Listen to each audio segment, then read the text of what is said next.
नमस्कार, स्वागत है आप सभी का। तो आज की इस वीडियो में अपन डीयूईटी एमएससी एंट्रेंस 2021 के लीनियर अलजेब्रा क्वेश्चन सॉल्व करेंगे। जैसे कि आप देख रहे हैं कि one by one upon her subject के क्वेश्चन सॉल्व करते जा रहे हैं। तो आपको 2-3 दिन में सारे जो डीयूईटी के जो 50 क्वेश्चन थे, उसमें से 45 प्लस क्वेश्चन का आपको सॉल्यूशन मिल जाएगा। तो आई होप आपकी तैयारी अच्छी चल रही होगी, आप बढ़िया से पढ़ रहे होंगे। किसी प्रकार का कोई भी डाउट होता है, तो आप अपने टेलीग्राम चैनल एक्सपोनेंशियल मैथमेटिक्स पे मुझसे कॉन्टैक्ट कर सकते हैं। वहाँ पे आप अपनी क्वेरी को पूछ सकते हैं, जो भी आपकी क्वेरी हो। तो इसके लिए आपको टेलीग्राम पे सर्च बार में जाके एक्सपोनेंशियल मैथमेटिक्स सर्च करना है, तो इसका आप टेलीग्राम के डिस्कशन ग्रुप में पहुंच जाएंगे, जहां पे आप अपने डाउट भी डिस्कस कर सकते हैं और कोई क्वेरी तो आज पूछ सकते हैं। तो अपने इस वीडियो में लीनियर अलजेब्रा के inner product space basis linear transformation पे पूछे गए जो क्वेश्चन हैं, टोटल 4 क्वेश्चन पूछे गए थे। एक इनर प्रोडक्ट का, एक बेसिस पे, एक लीनियर ट्रांसफॉर्मेशन पे, और एक क्वेश्चन है वो केले हैमिल्टन थ्योरम का यूज होकर हो रहा था। तो इस प्रकार से जो चारों क्वेश्चंस थे, तो वो अपन देखेंगे वन बाय वन। बड़ी सिंपल क्वेश्चन है। अगर आप थोड़ा सा जो बेसिक कॉन्सेप्ट होता है ना, किसी भी सब्जेक्ट के क्वेश्चन को सोल्व करने के लिए रिक्वायर्ड होता है, उसका बेसिक कॉन्सेप्ट, अगर आप बेसिक कॉन्सेप्ट आपको ध्यान में है, तो हर क्वेश्चन को आप इजीली सोल्व कर सकते हैं। उसमें कोई एक्स्ट्रा दिमाग लगाने की जरूरत नहीं है। तो इसी वाला क्वेश्चन है वो थोड़ा सा स्पेशल था, उसको भी आपको मैं बताने की कोशिश करूंगा। तो अपन चलते हैं पहले क्वेश्चन पे। तो सबसे पहला क्वेश्चन है, उसमें क्या पूछा गया है कि one is labelled as assertion and other is labelled as reason. तो पहला स्टेटमेंट क्या बोलता है कि let A be a square matrix of order 2 with eigenvalue plus minus का 1 and let P x equals to x to the power 4 plus x cube minus x square plus x plus 1 be a polynomial in x, then P A equal to 2a plus I. ऐसा होगा where I is the identity matrix of order 2 cross 2। अब आगे बोलता है कि reason are क्या दे रखा है कि let A be square matrix with characteristic polynomial, यानी किसी मैट्रिक्स का कैरेक्टरिस्टिक पोलिनोमियल के डेल्टा से डिनोट कर रहा है, एक्स की पावर एन, यानी कि एन डिग्री का एक पोलिनोमियल है। Then A is invertible if and only if A N not equal to 0। आपको पता होगा कि कोई भी अगर ये अपन कैरेक्टरिस्टिक पोलिनोमियल लिखते हैं, उसमें जो कांस्टेंट टर्म होती है, ये मैट्रिक्स के डिटरमिनेंट को डिनोट करती है। और अगर कोई मैट्रिक्स ए है और उसका डिटरमिनेंट अगर नॉन जीरो आता है, तो वो मैट्रिक्स कैसी होती है? इनवर्टिबल मैट्रिक्स होती है। यानी किसी मैट्रिक्स का अगर डिटरमिनेंट नॉन जीरो है तो वो इन्वर्टिबल होगी। और कैरेक्टरिस्टिक पोलिनोमियल में जो कांस्टेंट टर्म होती है, वही क्या डिनोट करती है? मैट्रिक्स के डिटरमिनेंट को। और यहाँ पे बोलता है कि ए नॉट इक्वल टू 0। इसका मतलब क्या हुआ कि डिटरमिनेंट ऑफ ए वो नॉट इक्वल टू 0 है, तो इसका मतलब मैट्रिक्स कैसी होगी? इन्वर्टिबल होगी। इसका मतलब जो रीजन आर दे रखा है वो तो करेक्ट तो है।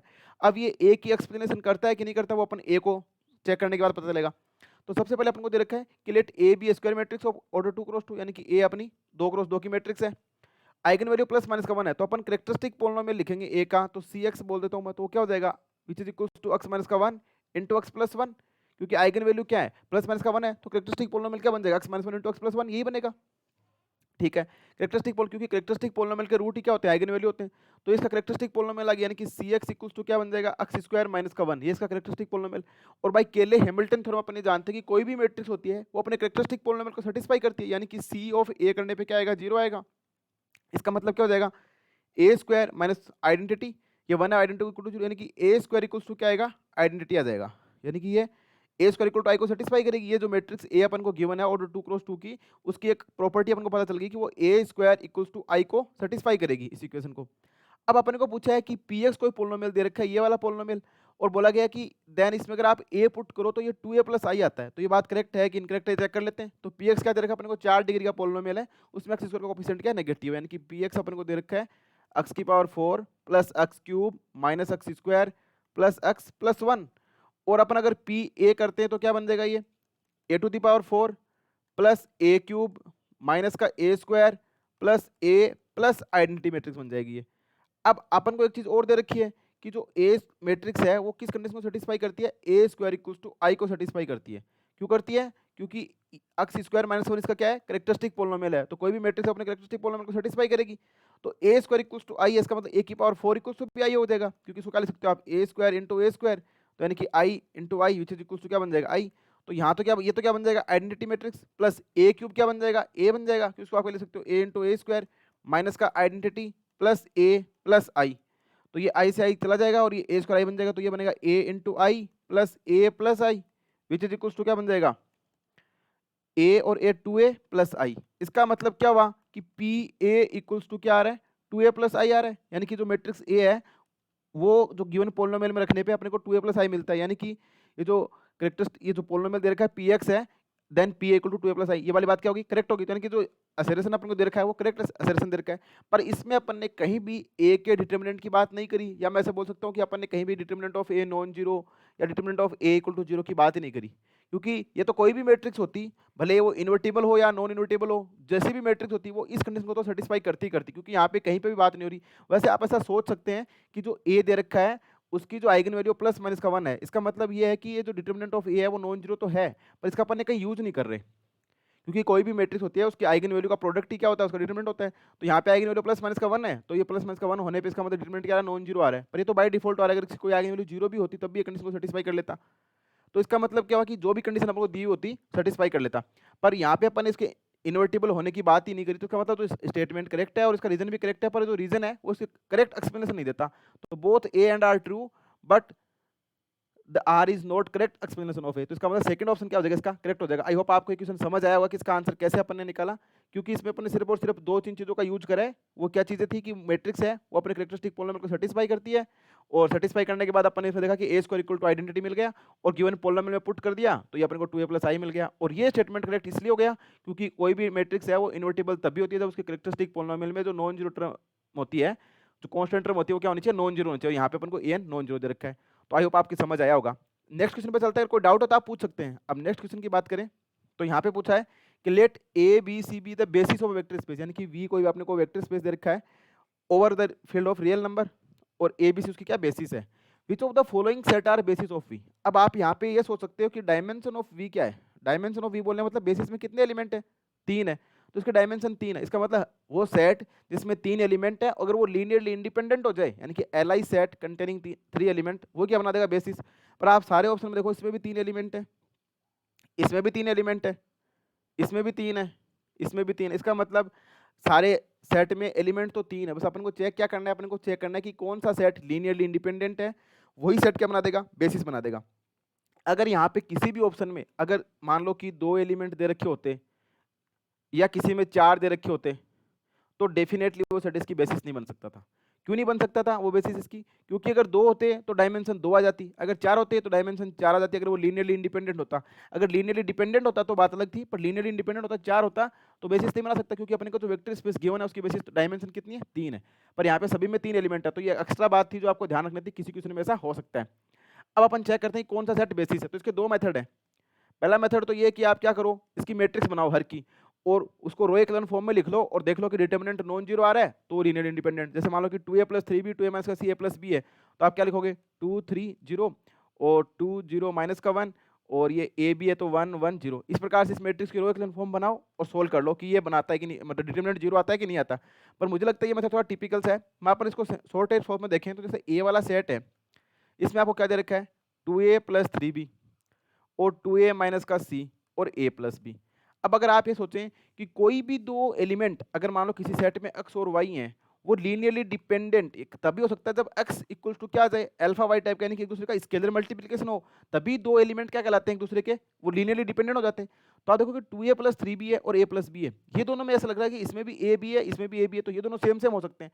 तो इसका मतलब पर आप ये देखो क्या a प्लस बी को किससे मल्टीप्लाई करो कि आपको ये मिल जाए कोई रियल नंबर, तो ऐसा पॉसिबल ही नहीं है, क्योंकि 2a प्लस 3b है वो a प्लस बी का इसके अंदर मल्टीपल हो ही नहीं सकता। तो 2a plus 3b not equals to alpha into a plus B.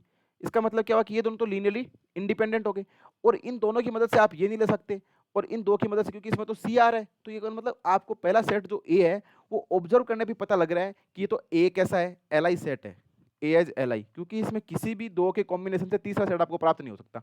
क्योंकि आप भले आप इन पहले दो का लीनियर कॉम्बिनेशन कर लो या इन दो का कर लो या इन दो का कर लो, आपको तीसरा नहीं मिल सकता। तो इसका मतलब ये सेट ए कैसा है, एल आई है। तो ये तो आप इजीली बता सकते हैं कि ए तो कैसा हो गया, एल आई हो गया। तो इसका मतलब जहां जहां ए है उन ऑप्शन के करेक्ट होने की चांसेस है। तो ए एल आई, तो फोर्थ ऑप्शन क्या हो गया, डिस्कार्ड हो गया। क्योंकि आप या तो ऐसे मैट्रिक्स बनाए, इसको रो एक्लोन फॉर्म में लिखें और डिटर्मिनेंट चेक करें, ये काम कर सकते हैं। पर आप सिंपली ऐसा देख सकते हैं कि ऑब्जर्व करने में पता लग रहा है कि ए सेट कैसा है, एल आई। अब अपन बात करते हैं बी की, 2a plus 3b 3a minus का सी और a माइनस का 3b माइनस का सी। क्या दे रखा आपने को 2a प्लस 3b और 3a माइनस का सी, 3a माइनस का सी और a माइनस का 3b माइनस का सी, ये दे रखा है। अब इसको आप अगर देख के सोचें, थोड़ा सा दिमाग लगाएं कि ये तो इसको अगर मान लो मैं x बोल देता हूँ, इसको अगर मैं y बोल देता हूँ, इसको अगर मैं z बोल देता हूँ, तो आप ऐसा लिख सकते हैं ना कि z इक्वल्स टू क्या दे रखा है आपको, y माइनस का x दे रखा है। जैसे करो 3a माइनस का c और इसमें से आप क्या घटा रहे हो 2a प्लस 3b, तो ये क्या बन जाएगा 3a में से 2 जाएगा तो a, और ये माइनस का 3b और माइनस का c। इसका मतलब ये जो थर्ड वाला है वो क्या आ रहा है, इन दो के लीनियर कॉम्बिनेशन से प्राप्त हो रहा है मुझे, z equals to Y minus X हो रहा है, z equals to Y minus X हो रहा है। इसका मतलब ये सेट कैसा बन जाएगा, लीनियरली डिपेंडेंट बन गया ना, क्योंकि आप देख रहे हो कि इसको आप इन दो के लीनियर कॉम्बिनेशन के रूप में लिख सकते हो। तो इन दो के लीनियर कॉम्बिनेशन के रूप में लिख देंगे तो ये सेट एलडी बन गया, लीनियरली डिपेंडेंट बन गया, तो ये बेसिस बना नहीं सकता। इसका मतलब बी है वो बेसिस नहीं बना सकता, इसका मतलब जहाँ जहाँ बी है वो करेक्ट नहीं हो सकता, तो इसका मतलब फर्स्ट भी नहीं हो सकता। अब बच्चे सेकंड और थर्ड। अब बात करते हैं अपन, ये तो कैसा आ गया अपना ए सेट एल आई आ गया, ये एल डी आ गया। अब अपन सी पे और चलते हैं। सी बोलता है A plus two B minus का two C, A plus B plus C और three plus four B. C में क्या दे रखा है, A plus two B minus का C, A plus two B minus का टू सी और A plus B plus C दे रखा है और 3a प्लस फोर बी और 3a प्लस फोर बी। अब आप इसको और चेक करो, अगर आप इसको 2 से मल्टीप्लाई करो तो ये क्या बन जाएगा, 2a plus two B plus 2c बन जाएगा। अब इन दोनों को ऐड कर दो तो क्या बन जाएगा, 3a plus four B which is equal to Z आ गया। इसको अगर आप एक्स बोलते हैं, इसको अगर आप वाई बोलते हैं, इसको जेड बोलते हैं, तो जेड इक्वल टू क्या आ गया, एक्स प्लस टू वाई आ गया। इसका मतलब आप इसको क्या कर पा रहे हो, इन दो के लीनियर कॉम्बिनेशन के रूप में लिख पा रहे हो। तो इसका मतलब ये सेट भी कैसा हो जाएगा, एल डी हो जाएगा। इसका मतलब सी वाला भी क्या हो गया, एल डी हो गया। तो सी वाला भी क्या हो गया आपके पास, एल डी आ गया। तो इसका मतलब सी वाला भी क्या हो गया, सी वाला भी बेसिस नहीं बना सकता। ये कैसा सेट बन गया, एल डी बन गया, तो सी भी बेसिस नहीं बना सकता। अब बचा, अब सी जहाँ पे वो भी आंसर नहीं हो सकता, इसका मतलब थर्ड भी करेक्ट नहीं। तो बचा कौन सा, सेकंड ऑप्शन, तो A and D R true हो जाएगा। तो अब इसको भी आप देख सकते हो, 6a माइनस का 3b प्लस सी, 3a प्लस 4b प्लस सी, a प्लस सी। अब आप ऐसे सोच के देखो कि इन दो के अंदर ही a और b और c हैं, और अगर आप, और दोनों के कोफिशिएंट देखो c के सेम है, अगर आप इन दोनों को ऐड करते हो तो भी c आएगा।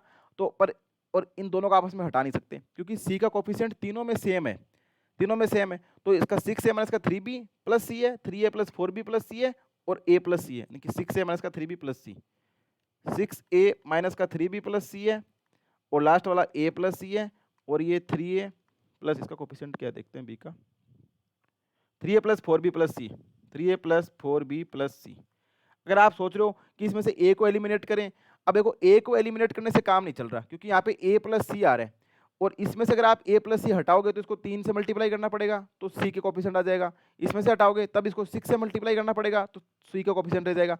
इसका मतलब इन तीनों से आप एक दूसरे को एलिमिनेट नहीं कर सकते। अगर ये x है, ये y है, अगर z है, तो एक दूसरे के लीनियर कॉम्बिनेशन के रूप में नहीं लिखा जा रहा, नहीं लिखा जा रहा, तो ये सेट कैसा बन जाएगा, li बन जाएगा। और आप इसको ज़्यादा तरीके से चेक करना है तो वही आप मैट्रिक्स बनाओ, रो एक्लन फॉर्म में लिखो और देखो डिटरमिनेंट जीरो आ रहा है कि नॉन जीरो आ रहा है। पर यहाँ से आप सिंपली सीधा ही वेरीफाई कर सकते हैं कि ये देखो a का कोफिशिएंट 3 है, इस पे 6 है तो डबल है। अगर आप सोच रहे हो उसको 2 से मल्टीप्लाई करें तो 6a plus 8b plus 2c आ गया। अब देखो 6a plus 8b plus 2c आ गया, तो आप बस इसको नहीं ला सकते। आप सोच रहे हो कि इसको मैं 5 से मल्टीप्लाई कर दूँ फिर ऐड कर देंगे इस दोनों में, तो भी काम बैठेगा क्या, तब भी नहीं बैठेगी। इसमें c के कोफिशिएंट सेम है, अगर c एक दूसरे को घटाओगे तो c एलिमिनेट हो जाएगा, तब तो आने के चांसेस ही नहीं है। तो जोड़ने से आ सकते हैं, जोड़ने से आएंगे तो ये 6 प्लस 8b प्लस 2c आ गया, तो इसका वो रोल ही नहीं रहा। इसका मतलब ये जो सेट दे रखा है वो कैसे दे रखा है अपने को, एल सेट दे रखा है। तो a and D R set कैसे, एल सेट है, तो a और d क्या बना देंगे, इसकी बेसिस बना देंगे। तो आई होप आपको ये बात भी समझ आई होगी कि कैसे कर सकते हैं। दो मेथड थे, एक तो आप सिंपल ऑब्जर्वेशन से चेक कर लो कि कौन सा एक दूसरे के स्केलर मल्टीप्लिकेशन के रूप में लिखा जा रहा है या नहीं लिखा जा रहा। अगर तो नहीं लिखा जा रहा तो इसका मतलब एल आई है, लिखा जा रहा तो एल डी हो जाएगा, या आप मैट्रिक्स बना के भी चेक कर सकते हैं। तो सेकंड ऑप्शन इसका क्या हो गया, करेक्ट हो गया। तो आई होप आपको क्वेश्चन समझ आया होगा। कोई भी डाउट होता है तो आप कमेंट बॉक्स में जरूर पूछें। अब चलते हैं अपन नेक्स्ट क्वेश्चन पे। नेक्स्ट क्वेश्चन है, ये लीनियर ट्रांसफॉर्मेशन पे बेस्ड क्वेश्चन है। इस क्वेश्चन के दो प्रॉपर्टी हैं वो आपको पता होनी चाहिए। अगर वो प्रॉपर्टी आपको पता है तो ऐसा क्वेश्चन आप कभी गलत नहीं करेंगे। आपको दे रखा है कि let T from R to R R cube be a linear transformation such that, सबसे इंपॉर्टेंट चीज कैसा है, लीनियर ट्रांसफॉर्मेशन दे रखा है आपको। तो ऐसी चीज़ों को आपको पता रहना चाहिए कि क्या की पॉइंट है। T1, 2 की इमेज 3, 4, 5 दे रखी है, T6, 7 की इमेज रखी है, 8, 9, 10 अपन को पूछा कि T12, 10 की पूछा है। अगर आप ध्यान रखना कि कोई सेट है, लीनियर ट्रांसफॉर्मेशन है, वो R2 से R3 है, किसी भी सेट V से V डैश पे है, अगर वो इसकी बेसिस है, जैसे मान लो ये अल्फा कोमा बीटा में इसकी बेसिस है, अगर वो बेसिस को बेसिस पे ही मैप कर दे रहा है, बेसिस को बेसिस को पे लेके जा रहा है, बेसिस टू बेसिस, तो ऐसा लीनियर ट्रांसफॉर्मेशन यूनिक होता है। ये ध्यान रखना, कहीं स्टेटमेंट आ सकता है कि ट्रांसफॉर्मेशन जो बेसिस को बेसिस पे मैप करे वो यूनिक हो सकता है। और अगर कोई ट्रांसफॉर्मेशन है वो एल सेट को और वो एल सेट पे ही लेके जाए, तो ऐसे transformation number of such T infinite हो जाएंगे। क्योंकि लीनियरली इंडिपेंडेंट को लीनियरली इंडिपेंडेंट पे लेके जाए ऐसे लीनियर ट्रांसफॉर्मेशन इनफाइनाइटली मैनी हो सकते हैं, पर बेसिस को बेसिस पे लेके जाए ऐसा ट्रांसफॉर्मेशन, यानी कि मान लो ये इसकी बेसिस है, ये बेसिस को बेसिस पे लेके जाएगा तो ऐसा यूनिक ट्रांसफॉर्मेशन ही अपने को मिलेगा, और वो उस प्रकार का जो ट्रांसफॉर्मेशन होता है वो यूनिक होता है। पर लीनियरली इंडिपेंडेंट को लीनियरली इंडिपेंडेंट पे लेके जाए ऐसे इनफाइनाइट हो सकते हैं। तो हालांकि इस चीज़ का इस क्वेश्चन में कोई यूज नहीं है, पर मैंने आपको थोड़ा एक्स्ट्रा इन्फॉर्मेशन के लिए बता दिया कि आप ऐसी चीज़ों को ध्यान रखें ताकि कोई ऐसा क्वेश्चन आए तो आपका गलत नहीं हो, क्योंकि ऐसा क्वेश्चन एक बार जेएनयू का जो 2020 वाला पेपर था उसमें पूछा गया था ऐसा क्वेश्चन, तो वहाँ पे नंबर ऑफ टी की बात करी थी, तो ऐसी चीज़ें आपको पता होनी चाहिए। अब देखो, आपको R³ से R³ पे जाना है, और बेसिस अब देखो ये T1,2 3 4 5 6 7, आप यहाँ पे देख सकते हैं कि 1,2 है और 3 6,7 है, तो ये दोनों कैसे हैं, LI नहीं है क्या ये सेट? मतलब मैं एक सेट ऐसा लिखूँ, मगर B बोलता हूँ इस सेट को, इसमें एक एलिमेंट में लिखता हूँ ये और एक लिखता हूँ ये, इसको आप अल्फा बोल सकते हो, इसको आप बीटा बोल सकते हो। तो मैं ऐसा देख पा रहा हूँ कि अल्फा और बीटा लीनियरली इंडिपेंडेंट सेट है, अल्फा बीटा कैसे हैं, LI है, और दो हैं, दो ही नंबर हैं, R2 की बेसिस बना रहे हैं, यानी कि ये क्या बन रहा है, इसकी बेसिस बन रहा है। तो ये जो ट्रांसफॉर्मेशन है वो बेसिस को लेके जा रहा है 3 4 5 पे 8 9 10 पे, अपन को T12,10 पूछा है, तो यानी कि ये बेसिस है, लीनियर इंडिपेंडेंट सेट है, तो अपन को इसकी इमेज निकालनी है। अब ये बेसिस को लेके जा रहा है तो लीनियरली इंडिपेंडेंट है, बेसिस को बेसिस पे ही मैप करेगा, और ऐसा ट्रांसफॉर्मेशन कैसा होगा, यूनिक होगा, एक बात। दूसरी बात ये कि ये 1,2 और ये 6,7 है, this is form basis of R2, ये क्या बना रहा है, बेसिस ऑफ R2, ये R2 की बेसिस है, तो R2 का हर मेंबर इनके लीनियर कॉम्बिनेशन के रूप में लिखा जाएगा। और T 12,10 है, वो किससे बिलोंग करता है, R2 का ही तो मेंबर है, 12,10 बिलोंग्स टू R2, ये 12,10 R2 का है, तो ये 12,10 है वो इसके लीनियर कॉम्बिनेशन के रूप में लिखा जाएगा, यानी कि 12,10 विच इज इक्वल टू, मैं ऐसा बोल सकता हूँ कि A into 1,2 plus B into 6,7, ये इक्वेशन बनेगी। तो यहाँ से अपन क्या कर सकते हैं, ए और बी की वैल्यू फाइंड आउट कर सकते हैं, दो इक्वेशन बन जाएगी अपने पास, कैसे बनेगी, a plus 6b equal to 12 और 2a plus 7b equal to 10, यानी कि दो इक्वेशन बन गई अपने पास, a plus 6b equal to तो 12 बन गया, और 2a plus 7b equal to 10 बन गया। अब देखो इसको 2 से मल्टीप्लाई कर दो तो ये क्या बन जाएगी, 2a plus 12b equal to 24, और इसको घटा देते हैं माइनस माइनस, तो ये क्या बन जाएगा, यहाँ से अपने पास आ जाएगा माइनस का 5b which is equal to minus का 24, सॉरी माइनस का 24 और ये 10, तो माइनस का 14, तो b की वैल्यू यहाँ से कितनी आ गई अपने पास, 14/5 आ गई, यानी कि b की वैल्यू अपने पास कितनी आ रही है, 14/5 आ गई b की वैल्यू, ठीक है, b की वैल्यू आ गई। अब ये b की वैल्यू आप इस a में पुट कर दो, तो a इक्वल्स टू क्या आ जाएगा, 12 माइनस का 6b, तो a इक्वल टू 12 माइनस का 6 इंटू 14/5, तो ये बन जाएगा 60 माइनस का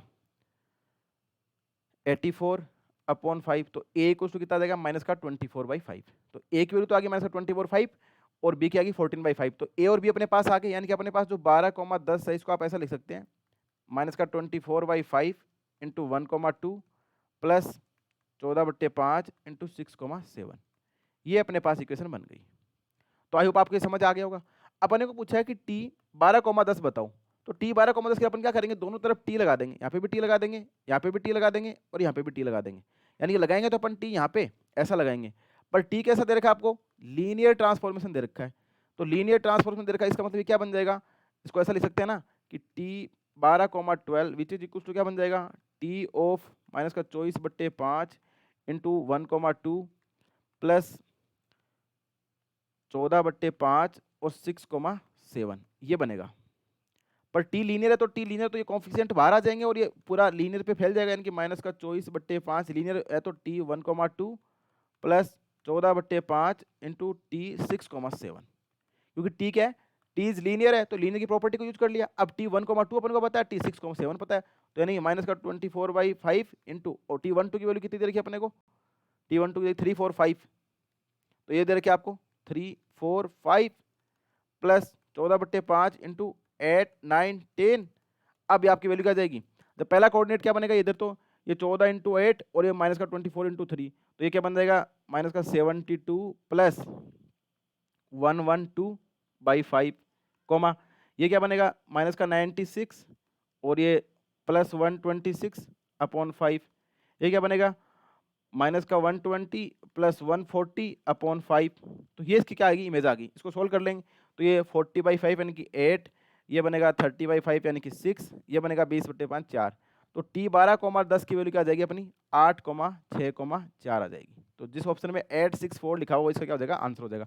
तो आई होप आपको क्वेश्चन समझ आया होगा। 864 यानी कि लास्ट ऑप्शन का क्या हो जाएगा, करेक्ट हो जाएगा। अपन ने क्या करा, अपन को पता चल गया कि 1,2 है और 6,7 है, ये दोनों लीनियरली इंडिपेंडेंट है, तो ये R2 की बेसिस बनाएंगे। R2 की बेसिस बनाएंगे तो R2 का हर मेंबर 1,2 और 6, 7 के लीनियर कॉम्बिनेशन के रूप में लिखा जाएगा। तो अपने लीनियर कॉम्बिनेशन के रूप में लिख दिया। यहाँ से कोफिशिएंट ए और बी निकाल लिए, ए और बी की वैल्यू आ गई अपने पास। जैसे ए और बी की वैल्यू है, अपन ए और बी की वैल्यू पुट कर दी, और टी के जो लीनियरिटी का है उसका यूज करके अपन ने ए बी को बाहर ले लिया और टी अप्लाई कर दिया। और T12 और T7 अपन को गिवन था, तो ये अपन ये लिखा उनको सोल्व कर लिया, तो अपने पास T 10 की वैल्यू आ गई 864। तो इसका फोर्थ ऑप्शन करेक्ट हो गया। तो आई होप आपको क्वेश्चन समझ आएगा। कोई डाउट होता है तो आप जरूर पूछें। तो सिंपल क्वेश्चन था। ऐसा क्वेश्चन लीनियर ट्रांसफॉर्मेशन का लगभग हर बार पूछा जाता है, जैसे BHU DU JNU सब में पूछा जाता है। इसमें कभी नंबर ऑफ ट्रांसफॉर्मेशन की, कभी आपको ये देके कुछ इसमें से पूछ लेगा, कभी बेसिस बनाता नहीं बनाता है। और एक मैंने बता दिया ना कि बेसिस को बेसिस पे ऐसा यूनिक होगा, और लीनियरली इंडिपेंडेंट को लीनियरली इंडिपेंडेंट पर भेजे, ऐसे नंबरों में इनफाइनाइट हो सकते हैं। अब जो सबसे अच्छा क्वेश्चन है वो है इनर प्रोडक्ट का। ये वाला क्वेश्चन है, ऐसा क्वेश्चन CSIR नेट में पूछा जाता है। ये CSIR नेट का अगर आप इस बार का पेपर देखेंगे, जो लास्ट पेपर हुआ था, लास्ट पेपर, उसमें जो क्वेश्चन दे रखा है इनर प्रोडक्ट का, आप वो जरूर सोल्व करके जाएं। आपको ऐसा लगेगा कि वो क्वेश्चन इससे सिंपल था इनर प्रोडक्ट का, ये क्वेश्चन उससे थोड़ा सा टिपिकल बोल सकता हूँ मैं। तो आप इसको करने के बाद उसको जरूर करें। अब इस क्वेश्चन के लिए मैं आपको 2-3 चीजें बता देता हूँ, वो चीजें आपको पता होनी चाहिए। और ऐसा क्वेश्चन लगभग पूछा जाता है। कई बार आपको ये जो इनर प्रोडक्ट है वो इंटीग्रेशन की फॉर्म में दे देगा, कई बार डिफरेंशिएशन की फॉर्म में दे देगा। तो ये 4-5 तरीके ही बन सकते हैं इसमें, और ऐसा ही क्वेश्चन हर बार आता है। तो इस क्वेश्चन को सबसे पहले पढ़ें कि consider the product define on R। x, y है, R³ का मेंबर है, तो R³ का तो x कुछ इस टाइप का होगा, x1 x2 x3 टाइप का कोई डबल होगा, y कुछ y1 y2 y3 टाइप का होगा। तो x y को इस प्रकार से दिखा रखा है कि x1 y1 minus x1 into y2 minus x2 y1 plus k into x2 y2 plus 3x3 y3, where x इस प्रकार से, y इस प्रकार से। The space R³ is an inner product space for each k greater than, यानी कि ऐसा बोला जा रहा है कि k ग्रेटर देन 0 के लिए ये जो अपने डिफाइन करा है कैसा है, इनर प्रोडक्ट है। स्टेटमेंट 2 बोल रखा है कि u, v u1 v1 v1 minus का u1 v2 और u2 v1 plus 2 u2 v2 plus m u3 v3, और यही u v दे दिया। The space R cube inner product space for each m greater than 0। तो इसमें और इसमें कोई फर्क नहीं है, दोनों R क्यूब पे डिफाइन करें, नोटेशन का फर्क है। अब देखो यहाँ पे भी ये कोफिशिएंट सेम है, ये भी सेम है। अब यहाँ पे एक इसने एक्स्ट्रा दे दिया, x2 y2 दिया था, यहाँ पे k की 2 दे दिया और m की 3 दे दिया। बस दोनों में थोड़ा सा सिंपल चेंज करा और कुछ चेंज नहीं करा। तो आपको पहली बात तो ये, और दोनों बोल रहे हैं कि इनर प्रोडक्ट हो गया m ग्रेटर देन 0 के लिए, ये k ग्रेटर देन 0 के लिए, बस एक कोफिशिएंट का फर्क है, बाकी सब कुछ सेम दे रखा है। अब यहाँ पे u और v तो नोटेशन में यूज करा है इसने, बाकी है तो टपल जो एलिमेंट है वो तो R क्यूब के हैं दोनों में, इसमें भी R क्यूब में, इसके में R क्यूब में। तो आपको इनर प्रोडक्ट चेक करने के लिए क्या पता होना चाहिए, और पूछा क्या गया कि कौन सा स्टेटमेंट करेक्ट है, यानी कि पहला करेक्ट है, दूसरा करेक्ट है, दोनों करेक्ट है, दोनों फॉल्स है। तो इनर प्रोडक्ट के लिए 4 प्रॉपर्टी होती है, जैसे मैट्रिक्स स्पेस के लिए कि VF कोई वेक्टर स्पेस है, V क्रॉस V से F एक फंक्शन डिफाइन करते हैं जो क्या करता है, V यानी कि वेक्टर को वो एक स्केलर पे मैप करता है। और इस स्केलर की क्या प्रॉपर्टी होती है कि अल्फा बीटा का इनर प्रोडक्ट निकालो, बीटा अल्फा का निकालो, उसका कॉन्जुगेट लो, तो वो दोनों क्या आना चाहिए, इक्वल आना, जिसको अपन क्या बोलते हैं, कॉन्जुगेट सिमेट्री बोलते हैं। इस प्रॉपर्टी को अपन कॉन्जुगेट सिमेट्री। पर यहाँ पे अपन R क्यूब की बात कर रहे हैं, तो इसका मतलब इस कॉन्जुगेट का कोई मतलब ही नहीं रहेगा। तो यानी कि आपको ऐसा पता होना चाहिए कि अल्फा बीटा इक्वल्स टू क्या आना चाहिए, बीटा अल्फा आना चाहिए, यानी कि सिमेट्रिक प्रॉपर्टी होल्ड होनी चाहिए, सिमेट्रिक प्रॉपर्टी होल्ड होनी चाहिए, क्योंकि कॉन्जुगेट का तो कोई मतलब ही नहीं है। R क्यूब में तो आप कॉन्जुगेट लगाओ या मतलब वो फर्क नहीं पड़ने वाला, रियल है। कॉम्प्लेक्स के लिए अपन कॉन्जुगेट का यूज कर लेते हैं। दूसरा क्या बोलते हैं, इसको अपन क्या बोलते हैं, लीनियरिटी। लीनियरिटी क्या बोलता है कि A alpha plus B beta comma gamma के साथ करोगे तो ए बाहर आ जाएगा अल्फा गामा प्लस बी बाहर आ जाएगा बीटा गामा। यहाँ पे जो अल्फा बीटा गामा ये तो क्या वेक्टर है और ए और बी क्या है, स्केलर है। तीसरी प्रॉपर्टी क्या बोलता है कि अगर आप सेम ले लेते हो, यानी कि सेम कोऑर्डिनेट, जैसे मान लो एक्स ले लेते हो, एक्स का इनर प्रोडक्ट है वो हमेशा क्या रहेगा, ग्रेटर देन 0 रहेगा for all X belongs to V, यानी कि वेक्टर के साथ खुद के साथ इनर प्रोडक्ट लेते हो तो वो क्या आना चाहिए, ग्रेटर देन 0 आना चाहिए। और अगर खुद के साथ 0 तभी आता है जब वो खुद क्या हो, 0 होता है। तो ये तो 4 प्रॉपर्टी अगर सेटिस्फाई कर देता है तो वही क्या हो जाता है, इनर प्रोडक्ट हो जाता है। पर आप ये देखेंगे पहली प्रॉपर्टी दूसरी प्रॉपर्टी तो आपको इजीली दिख रही है कि ये करेक्ट है। कैसे करेक्ट है इसको आप देख लो। अगर आपको पहला दे रखा है कि x1 y1 minus x1 y2 minus x2 y1 plus k into x2 y2 plus 3 into x3 y3, ये आपको क्या दे रखा है, एक्स वाई दे रखा है। अगर आप वाई एक्स भी करके देखते हैं तो कोई फर्क नहीं पड़ेगा। क्यों नहीं पड़ेगा, ये क्या बन जाएगा, y1 x1 बन जाएगा, ये क्या बन जाएगा माइनस का y1 x2 बन जाएगा, और ये क्या बन जाएगा, ये बन जाएगा x1 y2 बन जाएगा प्लस k इंटू तो x2 y2 तो x2 y2 ले जाएगा, यानी कि y2 इंटू x2 ले जाएगा प्लस 3 इंटू ये x3 y3 है तो ये y3 इंटू x3 ले जाएगा। अब इन दोनों का आप देखो कोई चेंजमेंट नहीं है, x1 y1 y1 x1 x1 y2 y1 x2, ये दोनों आपस में, क्योंकि इन दोनों कोफिशिएंट सेम है, तो ये x1 y2 यहाँ पे है और ये यहाँ पे है, यानी कि ये ऐसे हो गए kx2 y2 kx2 y2 3 by 3। तो इनकी पहली प्रॉपर्टी तो सेटिस्फाई हो रही है और ये पहली प्रॉपर्टी इसमें भी सेटिस्फाई हो जाएगी। क्यों? क्योंकि इसमें k का की जगह क्या दे रखा है, 2 दे रखा है और 3 की जगह m दे रखा है, तो कोई फर्क नहीं पड़ने वाला, तो पहली प्रॉपर्टी सेटिस्फाई होगी, ये तो करेक्ट है ही है। दूसरी प्रॉपर्टी में आप ये देखो कि किसी भी टपल में कोई भी पावर नहीं है, यानी कि x1 y1 x2 y2 इसमें किसी में भी पावर नहीं है, तो लीनियर है। यानी कि आप ऐसे लिख सकते हो कि x1 प्लस x2 करोगे कहीं पे भी और a से मल्टीप्लाई करोगे तो a बाहर आ जाएगा, इसके साथ अगर y1 लेते हो तो ये ax1 y1 plus a into x2 y2, यानी कि आप लीनियर है, ये सब में पावर नहीं है तो लीनियर हो जाता है। अपन को पता है ना कि कोई भी लीनियरिटी चेक करने का अगर उसकी क्वाड्रेटिक फॉर्म होती है या क्यूबिक फॉर्म होती है तो गड़बड़ हो जाती है, पर अगर लीनियर है तो ये लीनियर हो जाएगा, तो इसका मतलब दोनों लीनियर तो हो जाएंगे, कोई दिक्कत नहीं है। अब ये थर्ड और फोर्थ प्रॉपर्टी चेक करते हैं। अगर आप ये भी देख लो कि जीरो पे जीरो तो आना ही आना है, अगर मतलब अगर इसको जीरो करोगे तो जीरो तभी बनेगा जब ये जीरो हो जाएगा, तो ये भी करेक्ट है। अब बात करते हैं कि खुद का खुद के साथ करने पे ग्रेटर देन जीरो आ रहा है कि नहीं आ रहा। थर्ड प्रॉपर्टी इंपॉर्टेंट है, इसको चेक करने के लिए मैं आपको एक ट्रिक बता देता हूँ, उस ट्रिक को आप फॉलो करेंगे तो आपको कहीं कोई दिक्कत नहीं है। कि सबसे पहला काम यही है कि आप ये लीनियरिटी वाली प्रॉपर्टी और ये वाली प्रॉपर्टी चेक ना करके बल्कि थर्ड प्रॉपर्टी चेक करें। इसको सिंपलेस्ट फॉर्म है, इससे सिंपल कोई तरीका हो नहीं सकता। वो सिंपलेस्ट फॉर्म क्या है कि आप क्या करो, जो भी दे रखा होता है उसकी जगह सेम सेम पुट कर दो, यानी एक्स वाई है तो इसको अक्स अक्सी लिख लो, यानी कि जो पहला है आपका आप इसको क्या करो अक्स अक्सी लिखो। अक्स अक्सी लिखेंगे तो क्या बनेगा, पहला क्या था x1 y1 था ना, तो ये क्या बन जाएगा, अगर सेम सेम करेंगे यानी कि x इक्वल टू मैं y पुट कर देता हूँ तो ये बन जाएगा x1 स्क्वायर माइनस मैं क्या कर रहा हूँ इसके तो माइनस x1 x2 माइनस क्या बनेगा x2 x1 और माइनस का ये प्लस का क्या बन जाएगा plus k into x2 square plus 3x3 square, ये बनेगा, ये इसकी क्वाड्रेटिक फॉर्म बन जाएगी। यानी कि क्वाड्रेटिक फॉर्म क्या बन जाएगी, यहाँ पे इसको लिखते हैं तो x1 स्क्वायर माइनस का 2x1 x2 plus k into x2 square plus 3 into x3 square.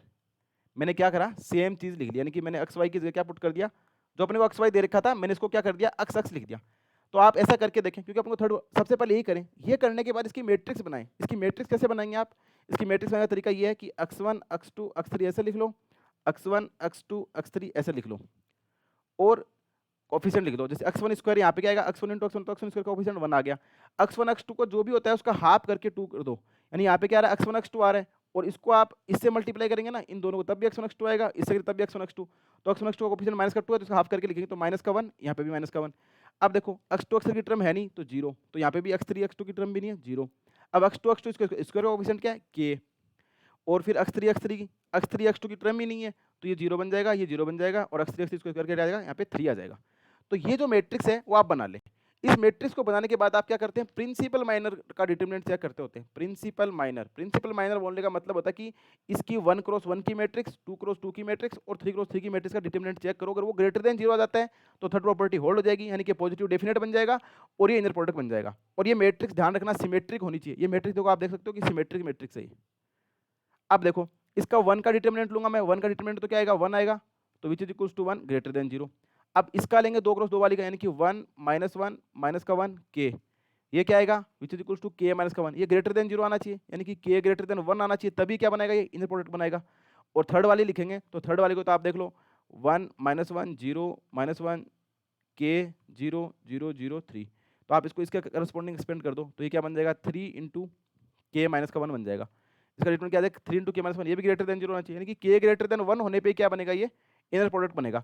पर अपने को क्या दे रखा है के ग्रेटर देन 0 दे रखा है, यानी कि ये क्या बोलता है कि is an inner product for space each के ग्रेटर देन 0। पर अपन क्या बोल रहे हैं कि ये first second fourth property hold हो रही है, थर्ड प्रॉपर्टी तभी होल्ड होगी जब के कैसा होगा ग्रेटर देन 1 होगा। इसका मतलब ये इनर प्रोडक्ट तभी बनाएगा जब के ग्रेटर देन 1 होगा, तो फर्स्ट स्टेटमेंट क्या हो जाएगा रॉन्ग हो जाएगा। आई होप आपको ये बात समझ आ रही होगी। आपको क्या करना है कि जो सबसे थर्ड प्रॉपर्टी चेक करने के लिए इनर प्रोडक्ट को ग्रेटर देन 0 होगा कि नहीं, इसको चेक करने के लिए आपको क्या करना है कि सेम पढ़ लो, एक्स वाई की जगह एक्स कर लो, तो x1 y1 है, y1 का कोफिशिएंट क्या है, तो दोनों सेम सेम लिख दोगे तो क्या बन जाएगा x1 square minus x1 x2 minus x2 x1 plus k into x2 square plus 3 into x3 square बन जाएगा। तो ये फॉर्म बन जाएगी। इसकी मैट्रिक्स लिखने का तरीका मैंने ये बता दिया कि x1 x2 x3 इधर लिख लो, मैट्रिक्स बना लो। इस मैट्रिक्स बनाने के बाद प्रिंसिपल माइनर यानी कि 1 क्रॉस 1 की मैट्रिक्स और ये वाले 2 क्रॉस 2 की मैट्रिक्स और 3 क्रॉस 3 की मैट्रिक्स, इनका डिटरमिनेंट क्या आना चाहिए ग्रेटर देन 0 आना चाहिए। अगर ये ग्रेटर देन 0 आ जाता है तो इनर प्रोडक्ट बना देगा, वरना नहीं बनाएगा। और ये मैट्रिक्स कैसी होनी चाहिए सिमेट्रिक होनी चाहिए। सबसे पहले आप यही प्रॉपर्टी चेक करिए, अगर ये फेल हो जाती है तो इनर प्रोडक्ट नहीं बना जाएगा, क्योंकि इन चारों प्रॉपर्टी में से कोई भी एक प्रॉपर्टी अगर फेल होगी तो इनर प्रोडक्ट नहीं बनाएगा। तो आप सबसे पहले इस प्रॉपर्टी को चेक करें। तो यहाँ से आपको पता लगा कि ये ग्रेटर देन 1 होने पर इनर प्रोडक्ट बनाएगा, तो पहला ऑप्शन तो स्टेटमेंट तो क्या गया फॉल्स हो गया। अब दूसरे को इसी प्रकार से चेक करेंगे। तो दूसरे में क्या करेंगे, दूसरे में आप क्या कर दो u equal to V put कर दो, तो ये u1 स्क्वायर ये माइनस का 2u1 u2 और ये 2u2 square plus m into v3 square बन जाएगा। तो इसकी मैट्रिक्स अगर आप बनाएंगे तो इसकी मैट्रिक्स आप पहले वाले से रिलेट कर सकते हैं कि k की जगह आपको क्या करना है, 2 करना है और m की जगह 3 पुट करना है।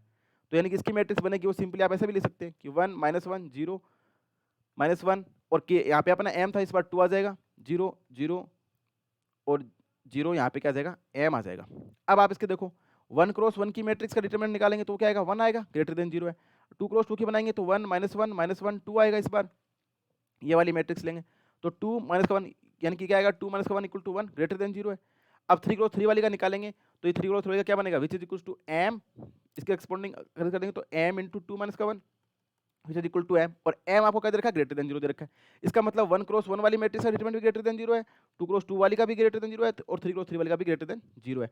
क्योंकि यहाँ से आपको m ग्रेटर देन 0 दे रखा है इस क्वेश्चन में कि is inner product space for each m greater than 0, और यहाँ पे अपने पास क्या आ रहा है कि तीनों की तीनों का डिटरमिनेंट क्या आ गया, ग्रेटर देन 0 आ गया। तो ये वाला क्या बना देगा, इनर प्रोडक्ट बना देगा। तो ये ऐसे सिंप्लीफाई करने के लिए आप सिंपल मैट्रिक्स बनाएं और काम करें।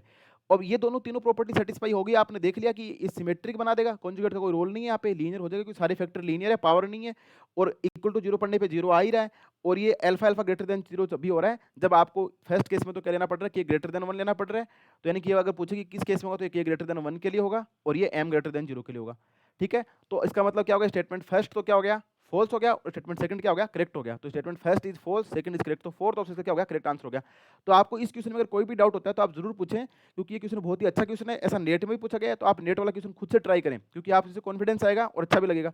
अब इस क्वेश्चन को घुमाना, अगर कोई घुमाना चाहे तो कैसे घुमा सकते हैं, आपको यही दो ऑप्शन दे देगा, ये सेम टू सेम ऐसे कैसे लिख के दे देगा, और नीचे पूछेगा कि for which value of m and k given product is inner product. पहला ऑप्शन बोल दिया, जैसे मान लो कि m greater than 0 k less than 0, दूसरा दे देगा कि m equal to 0 k greater than 0, एक में बोल देगा कि m greater than 0 k greater than 0, m equal to 2 k equal to 3, more than 1 correct भी बना सकता है। तो ये ऐसे क्वेश्चन को घुमा भी सकता है कि कैसे इनर प्रोडक्ट बनाएगा। तो आपको सिंपली पता लग जाएगा कि यहाँ पे m और k दोनों क्या होने चाहिए, m तो ग्रेटर देन 0 होना चाहिए और k क्या होना चाहिए, ग्रेटर देन 1 होना चाहिए।